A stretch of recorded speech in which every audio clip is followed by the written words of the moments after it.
wanted to explore the ways that music educates, connects, disrupts individuals and communities. Hello, everyone. Thank you for tuning in today for the Smithsonian Year of Music webinar. This is the third installment of a series of webinars for members of the Smithsonian Regional Councils and the Smithsonian National Board. Since 2019 is the Year of Music, we want to give you an overview of what we have accomplished as part of this initiative and highlight some of the objects, research, and ongoing programming directly related to this exciting pan-institutional initiative.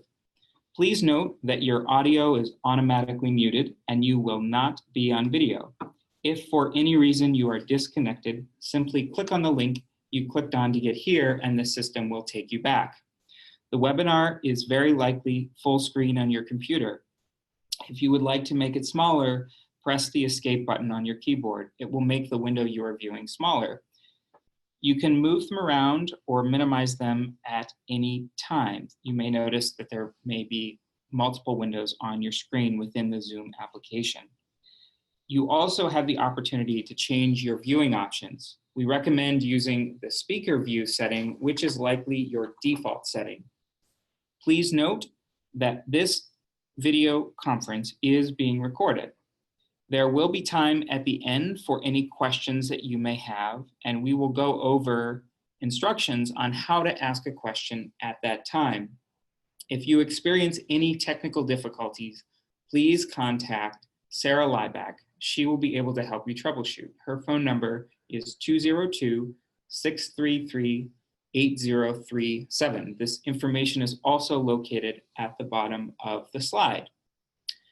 And with that, I would like to pass it over to Dwan. Hello, welcome to the Smithsonian Year of Music webinar. I'd like to introduce myself. My name is Dwan Reese, and I'm Curator of Music and Performing Arts at the National Museum of African American History and Culture. And sitting here with me is Sabrina Lynn Motley, Director of the Smithsonian Folklife Festival, produced by the Center for Folklife and Cultural Heritage.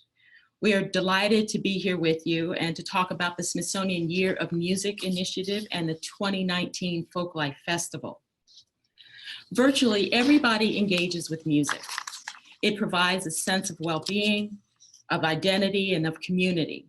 Music is not only a reflection of human creativity and innovation that has led to a stunning diversity of styles and genres, but also a key method of communication and cross-cultural exchange and understanding. The Smithsonian Year of Music is an institutional-wide initiative to increase public engagement, advance understanding, and connect communities in Washington, D.C., across the nation and the globe. From our more than 16,000 instruments to Smithsonian's Folkways collection of more than 3,000 albums, to live musical performance, exhibitions, events, and other educational activities, throughout the institution, music lives and breathes at the Smithsonian. In fact, if you assembled all of our music-related collections in one place, the Smithsonian would be the largest music museum in the world. And did you know that the Smithsonian has a record label? And that label, Smithsonian Folkways Recordings, received 2 Grammy nominations this past year.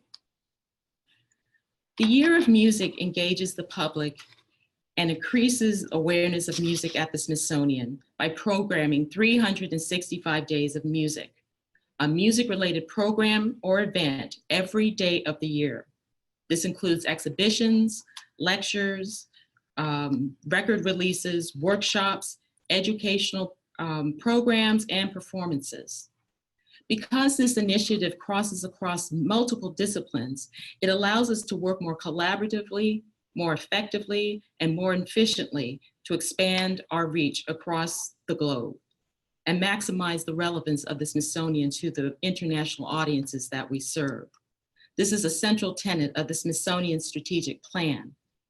So from hip hop to Hank Williams, Verdi to Van Halen, Beyonce to bebop, music cuts across geography, class, and background and brings us together in a way unlike anything else. By bringing together all of the Smithsonian's musical holdings and celebrating them throughout the year, we are bringing audiences closer together. At the National Museum of African American History and Culture, we recognize the centrality of music to the African American experience. African Americans have harnessed the power of music to maintain cultural traditions and beliefs, sustain communities, be a source of artistic innovation, and an agent of social change. Through the museum's collections, exhibitions, and educational programs, we explore the power of music and the performing arts to communicate, inspire, provoke, and move others to transform society and themselves. Our work is to leverage a deeper engagement and connection to music, giving voice to the stories and the meanings behind music's creation. I'd like to take a few minutes to show you a couple of slides based on the Museum of African American History's music exhibition, Musical Crossroads, and some of the objects that we have. What you're seeing here is a banjo, and we have this in a central case because we identified the banjo as the quintessential American story, looking at the story at the instrument's African evolutions, its roots, and how it's transformed itself into an American instrument, isolating common themes about the cultural convergences in music and how the changing narratives about the music's history has evolved over time. Next, we have several sections here. And one of the things we did in the exhibit was to do a combination of genre, stories, and themes, but not to interpret them in a typical way. What we really wanted to show was the social and cultural context behind some of these stories. So when we talk about the blues, we look at the differences between urban and rural musics. When we talk about rhythm and blues, we talk about the regional differences, whether you're in Detroit, Chicago, New Orleans, or some other locale. One of the important things, what we also point out, is that African American music is really comprised of African American music makers, and there's not limited to one genre or theme. So we talk equally about rhythm and blues as we will about sacred music or classical music or country music, that no one operates in one box, and really points to the convergence of themes and ideas that all musicians draw upon. We talk about the global impact of the music, not only from the point of view from the African diaspora, but also how African American music has been a lens into America for countries outside of our own. And once again, we are a historical museum that is also very rooted in the contemporary times that we live in, and looking at some of the more recent genres like the story of hip hop and rap. Music, when doing an exhibit, it's very important to deal with the experiential because that's where all that power comes from. In this section, we have a neighborhood record store where we married the 20th and the 21st century together using a digital touch table to provide more content and give visitors an opportunity to create their own playlist, but also create a community in the neighborhood record stores that existed in Black communities and were a safe space to enjoy music and be involved in commerce. And this is just the entrance to the exhibit. If you haven't visited, we encourage you to come to the Smithsonian and see its many resources. And here are some of our significant iconic objects, like the mothership from George Clinton's Parliament Funkadelic, and also Chuck Berry's Cadillac, which is not only there because it's an iconic object, but we interpret it through the lens that this is the same Cadillac that Chuck Berry drove in the documentary Hail, Hail, Rock and Roll. And he drove it across the stage of Fox Theater, the same theater that sent him away as a child because he was Black.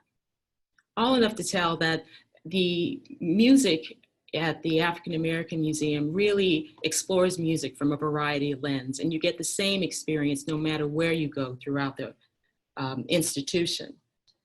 I also wanted to talk to you show you a few bits of one of our key resources for the Year of Music is our website, which you can locate at music.si.edu. Throughout the website, you will find featured objects, blog posts, essays, a calendar of all the events that are going on at the Smithsonian. You can ask questions, and it's important to know that the Smithsonian is doing music for a long time, so some of these resources are also highlighting the existing resources.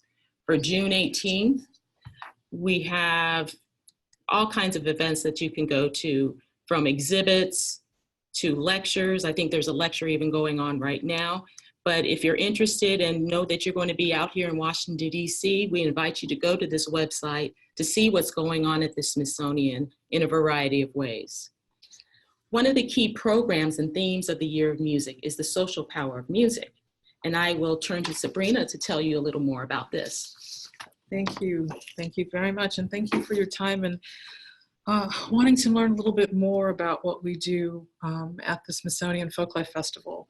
My name is Sabrina Lynn Motley, and I'm the director of the festival. I've been there for about 6 years now. And in this time, I've gained a greater appreciation for the rich history of the festival.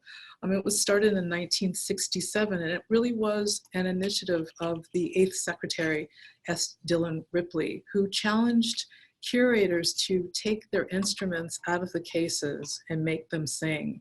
He wanted the Smithsonian to live in communities and on the mall. And so since 1967, the Folklife Festival has presented over 100 countries. We have worked with every state in the country. We have hosted tens of thousands of artists, musicians, dancers, cooks, storytellers, and the like. And the one thing that has held stable throughout that time is that we place an emphasis on connection through storytelling. Music is vital to the way that we facilitate those connections. And I'm going to show you a little bit about how that looks and feels in this short video. If you haven't been to the festival, I encourage you to come. We're on the mall every year at the end of June, the beginning of July.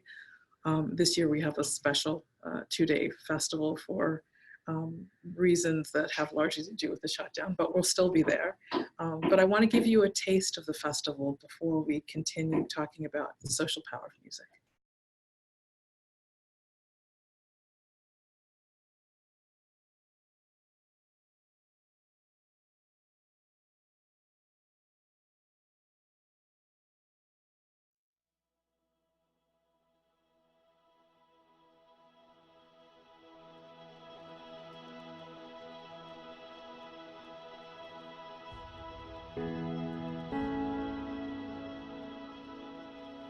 The Smithsonian has brought here 10 different communities from Peru.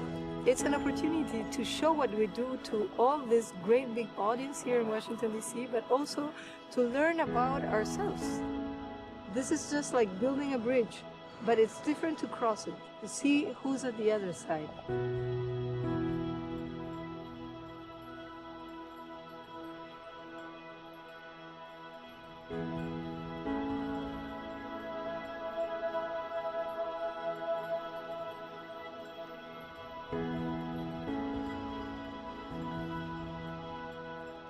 I think Peru has plenty of things to give to the States, to the world, in the music and the dances and in the singing.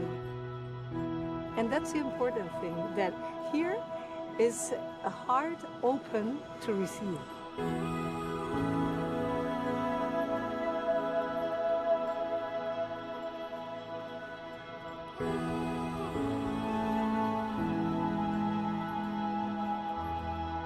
We are the same soul, all this energy, and we are part of all this unique energy. That is the incredible thing about life, and it's the incredible thing about love. It's not staying apart, it's coming together.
is bringing us together. That is all the result of this bridge.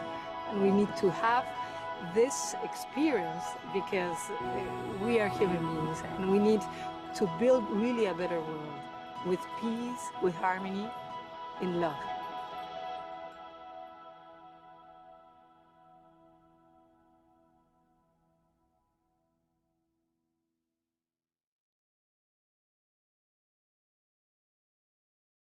So the festival, as I said, started in 1967. Music has been an integral part of what we do.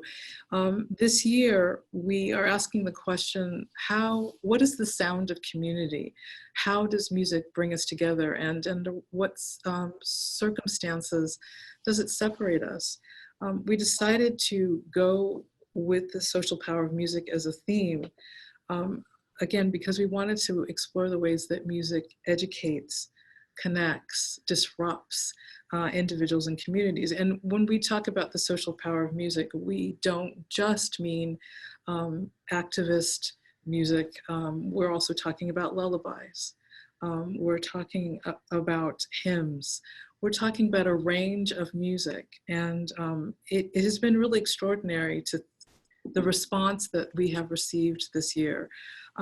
Whether the festival features a state or region, occupation, there's always interest, but there was particular interest from our public about exploring how music brings us together on the National Mall.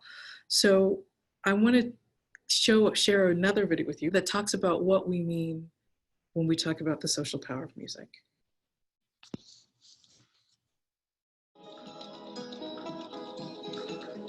One of the things that I think that makes music, and to me, and I'm biased because I'm a DJ, I'm a music scholar, I'm a music writer, but to me, one of the things that makes music one of the most powerful forms of culture in any form is that it's hard to imagine another form of culture that is both so personally intimate. I mean, we have our favorite songs.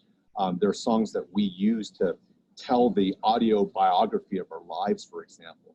But as personal and intimate as it is, music is also inherently social, right? When you meet someone whose favorite artist is your favorite artist, you might come from completely different socioeconomic, geographic backgrounds, but that one similarity feels incredibly intimate. It's like you know one another through that. And I think that the ways in which music is both personal and social is what makes it such a powerful force in how people form communities.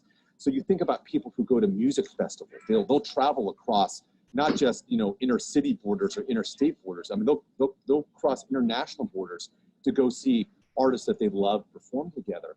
And they're all traveling together. I mean, there's this metaphor of the pilgrimage that gets invoked oftentimes, because it is sort of, you're all carried forward to these common destinations by a shared desire to see music and to hear music together. I think that very powerfully creates a sense of community. And again, it can be between people who come from completely different backgrounds, but that shared love of an artist or of a genre is something that really unites people in a way that that's not facile. I mean, I think that's very real, this connection that we feel between people. So I think music is an incredibly powerful force in how we form our ideas of community in these very flexible and sometimes temporary ways. But in the moment that they exist, I think they're very real.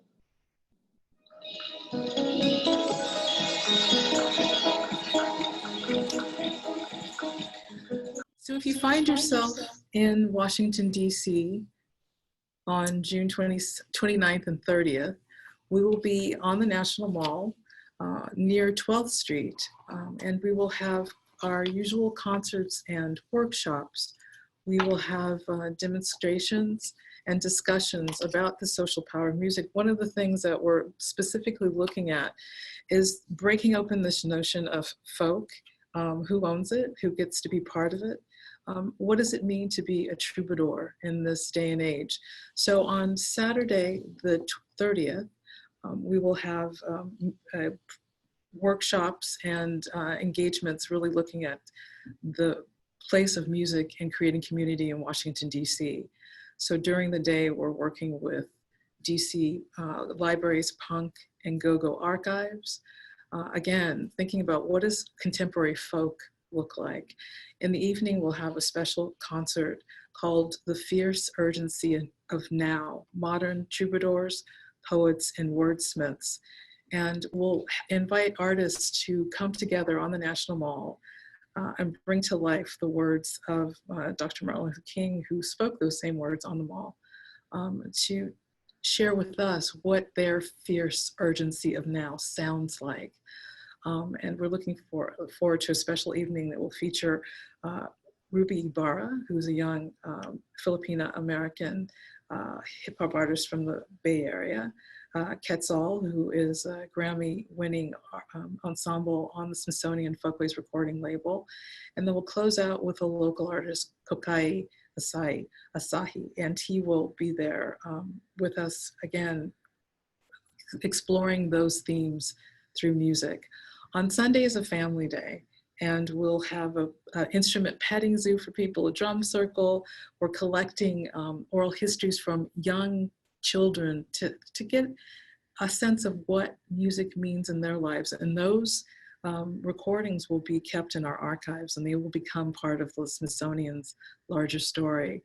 And on our main stage, we're celebrating the 100th anniversary of Pete Seeger's birth, and there'll be Smithsonian Folkways recording artists there.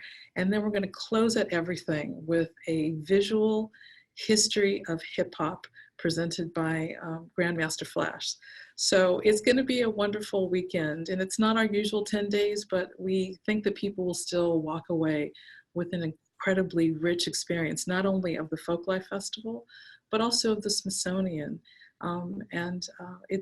Again, I invite you to come and join us. And we also have programming that will take place throughout the year. We have Smithsonian Folklife Festival extension programming. So there's lots of things that we do, not only during those 10 days, but well before and after. And I encourage you to look at our website to find out more about what we do. I'm showing the Social Power of Music page, as well as, there we go, Grandmaster Flash is going to be joining us. And that should be a wonderful afternoon of music. And then also we have a Social Power of Music DC page. But if you have a moment, again, I encourage you to take a look at our site. There's a lot of stories and music and sound to be found there as well. I want to thank Duan for inviting us here to be part of this conversation. And I want to also turn this over now to Patricia Matos Puente, who's on the call with us today, and she can tell you why she is inspired and how she became involved with the Year of Music. Patricia? Hi. Thanks for having me join the conversation today. It's really an honor and a privilege. For those of you who don't know me, my name is Pat Matos Puente, and I serve as the volunteer co-chair of the New York Regional Council. I'm also the spouse of George Puente, who's serving on his 5th year on the national board. And I think the reason I've been asked to speak to you today relates to my third identifier as a musician. While I'm not a professional, I occasionally get paid, but it's not my day job. But I do play the oboe and English horn in a university wind ensemble and in a woodwind quintet. So you can imagine that I was more than excited to hear that 2019 would be the Year of Music at the Smithsonian. As a prelude to the Secretary's promise that there would be a concert every day of the year somewhere in the Smithsonian universe, George and I attended the opening of the Nicholas and Eugenia Taubman Hall of Music last October.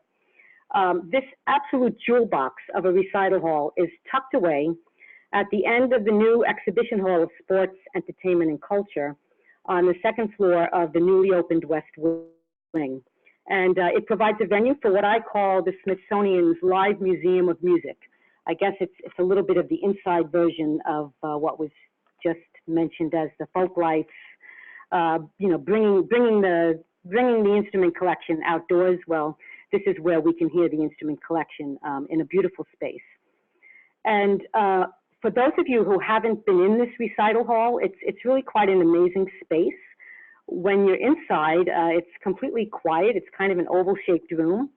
And behind the stage is a window, which can be shut off by shades, but you can see through the window the new African-American history of history and culture.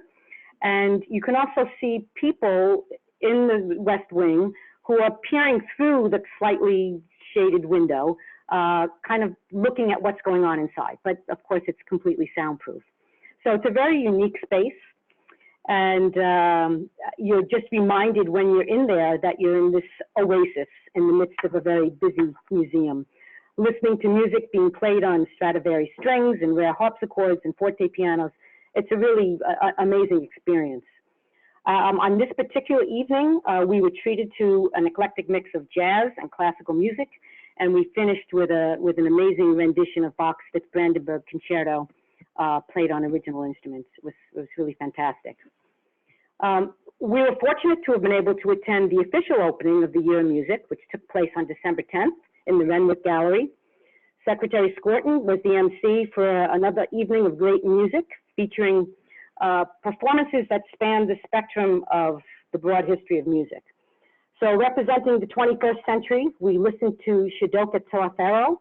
He's an incredible artist who produces rhythms and musical sounds, I guess is the best way you could say it, all with his mouth and his oral cavity and his vocal cords. And it's something you've never really heard before. So that was quite fascinating. And then in contrast to the 21st century, we listened to artist Bing Sha performing on the Chinese zither called the guzheng. And that instrument is 2,500 years old. And that was a beautiful performance. So these are the kind of experiences that you're really not going to get in too many other musical venues, I think. Next on my hit parade here, although a Broadway performance might not count as a Smithsonian venue, we attended one of the final performances of the show Kinky Boots in a Smithsonian capacity.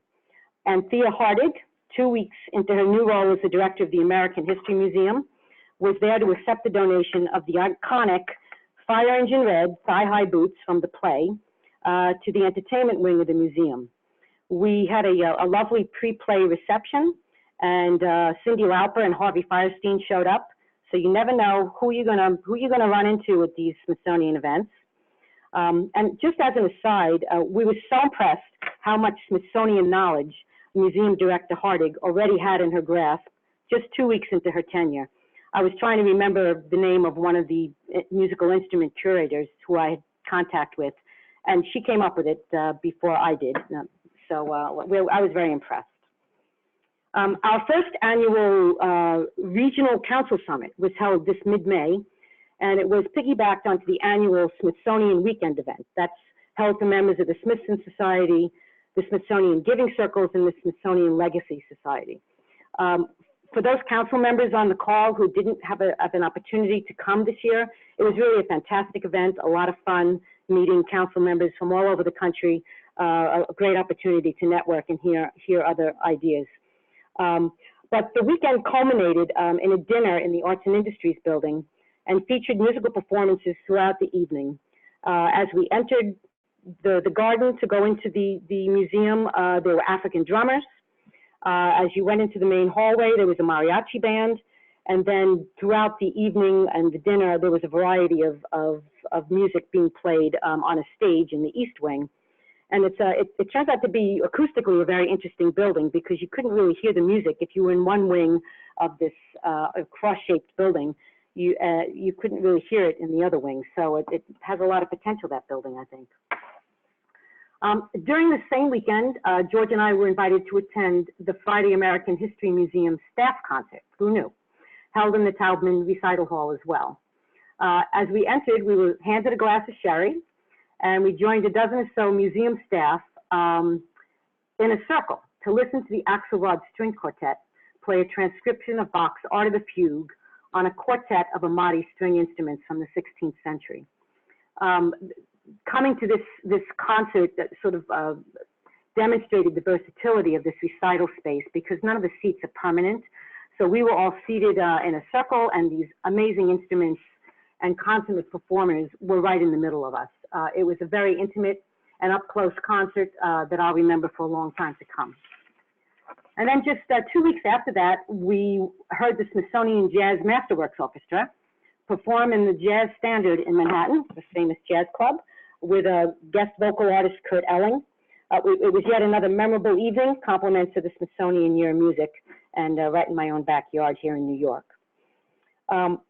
These few musical events that we've had the privilege and pleasure of attending are just a sampling of the 365 concerts out there in the Smithsonian world in this year of music, and probably more than that, having just looked at that schedule on that terrific website that we were shown.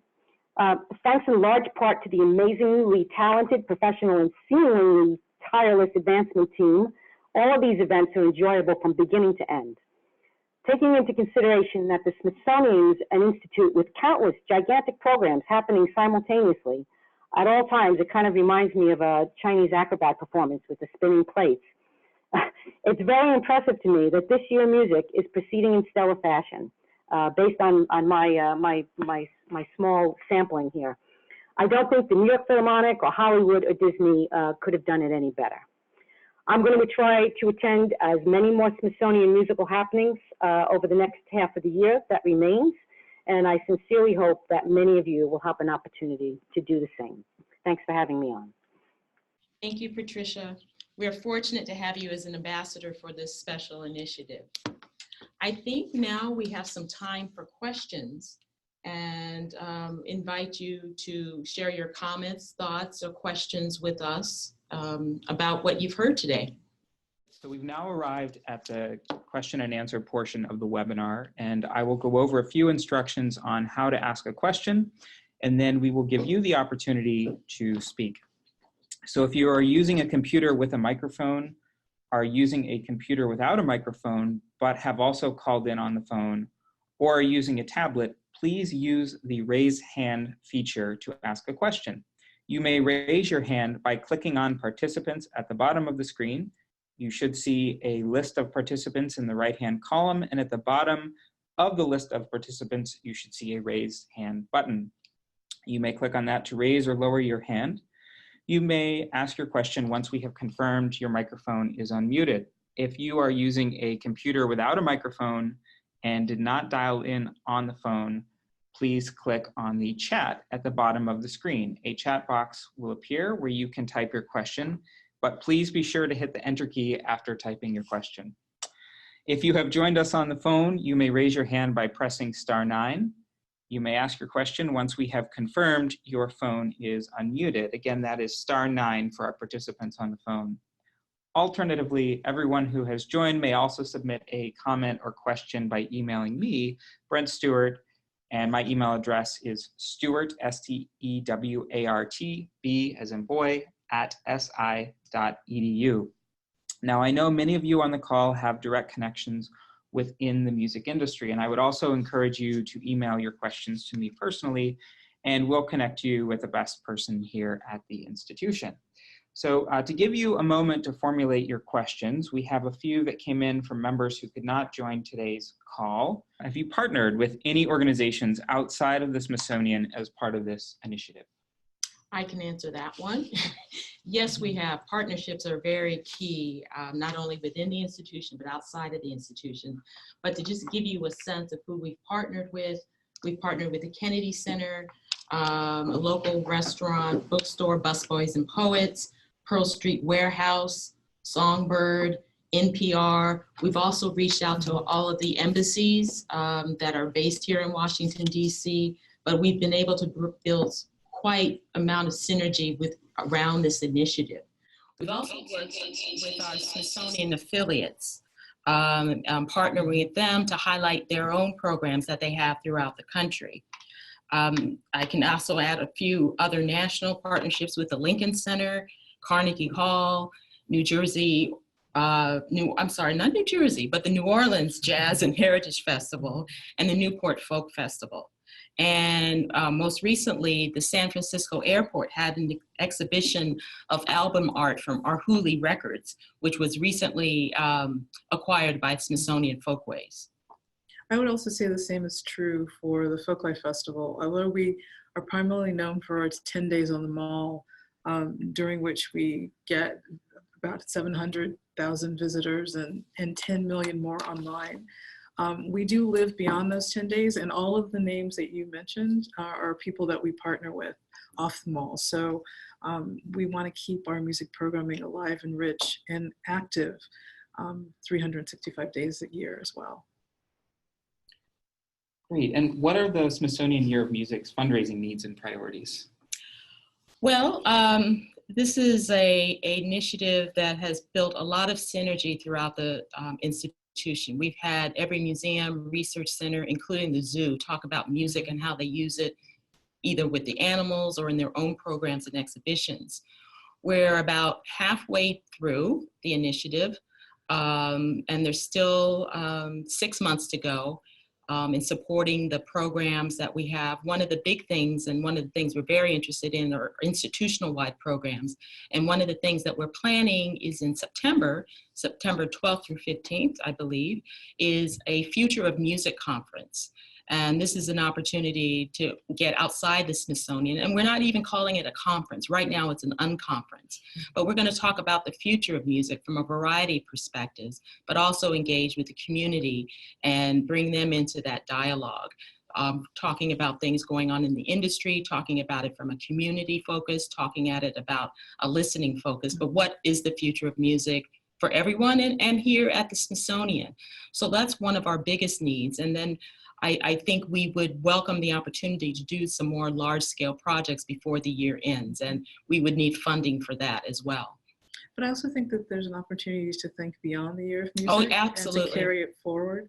I mean, this really has energized, I think, many of us who work at the institution, as you say, whether we're working directly with music or not. It's pulled a lot of us together in a very unique way. So how do we continue that engagement on January 1st, 2020? There are a lot of opportunities for that to happen. And again, funding is definitely needed. And it's important to part out, to talk about that we do more than just programming and presentations and performances. That Smithsonian is rich in its collections and building its collections and developing exhibitions. New collaborations are growing out of this initiative that will go past in 2019. Research. Smithsonian is a research institution, and they're all new research ideas that can bring into fruition and carry on with the spirit of One Smithsonian, but also promoting and elevating the resources so that we reach our audiences in really creative and meaningful ways. Great. First up, it looks like we have a question from Todd Smith. So I'm going to unmute you. It looks like you're unmuted, and you can go ahead and ask your question. Can you guys hear me? Yes. Yeah, good morning. Good morning. How you doing? Doing well, thanks. Excellent, excellent. So you said something about Grandmaster Flash doing like a visual history or something like that. You touched on it briefly. You were talking about the festival, and you mentioned that as one of the things along with the Filipino artists in the Bay Area. Could you expound on that a little bit more? Right. So one of the things that, as I said, we're really interested in this idea, who are the contemporary troubadours, who are carrying stories to communities? And so we thought about that. There's, again, a young woman, Ruby Ibarra, who's extraordinary activist artist based in the Bay Area, in Oakland specifically. She's coming to do a performance on the evening of Saturday, June 29th. Right. That same evening, Quetzal, who's a Chicano rock band from East LA, will be here. And they're doing a set that features other really strong and iconic female vocalists from Los Angeles. One is Alice Bagg, who's known primarily as one of the early punk rock pioneers. And right. Soul will be with them as well. And then we're closing out with Kukai, who is an artist here. And then on Sunday, we wanted to think about, again, who are these troubadours? So we wanted to make use of, take advantage of this time to mark the passing of life of Pete Seeger, and then close out again with that same idea, who's telling the stories from community? Obviously, as you all know, hip hop is vital to our understanding of this contemporary notion of the troubadour. So we reached out to Grandmaster Flash, and he has put together a visual and obviously sonic history of hip hop for families. So we'll be on the National Mall with, we hope, thousands of people, some of whom know who he is and know this music, and some who just come out of the metro and are heading to one of the Smithsonian museums and will stumble upon us and find us and learn much more about this music. So I think it's going to be a really special afternoon. Yeah, that sounds really interesting. All right, thank you. Yeah, sounds very interesting. I like a lot of the things you're doing, and continue success with it. And I look forward to getting in there and helping you guys with some of that. It would be great to have you on the mall telling your story as well. On the mall, telling my story. Exactly. Yeah, it's definitely possible. You'll see. All right, cool. Thank you very much for answering my question. Thank you. Thank you. Thank you. It looks like we have a question from Patricia Metos Puente, and she said, a question for Dwandalyn Reese: are there musical instruments from the African continent included in either the National Museum of African American History and Culture or the African Art Museum's collections? I can't speak for African art, but I'm pretty sure there are. You will also find some instruments at the Museum of Natural History, which has a large collection that is for research, and I don't know how much of it's on exhibit. And part of our mission is to reach out into the African diaspora, and where it makes sense in telling that story, we will acquire some African instruments or some instruments from the Caribbean.